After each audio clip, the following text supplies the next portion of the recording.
بسم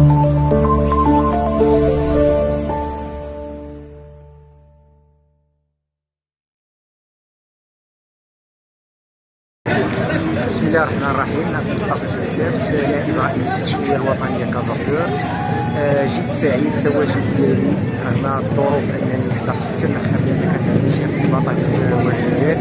حب التكريم اللي كانوا واحد بعض الإخوان أعتبره أكبر أخ ديالي في سندنا، وكذلك الأخ النساوي اللي صراحة بدينا معه المشوار منذ البداية، وأتمنى لهم كل الصحة والتوفيق إن شاء الله. وكلمة لا بد منها بحق إخواننا بأخص الأخ مسلمنا، فلحد الآن بقى علاقة عائلية. أخ ديالي يعني ما كنتفرقوش يوميا.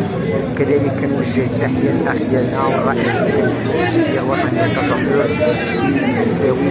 جد فخور كنشكر الجمعيات، جمعية السلام وجمعية جيل الأمل وكذلك مقاطعة الحي المحمدي على هذه الالتفاتة بهذه الوجوه النيرة.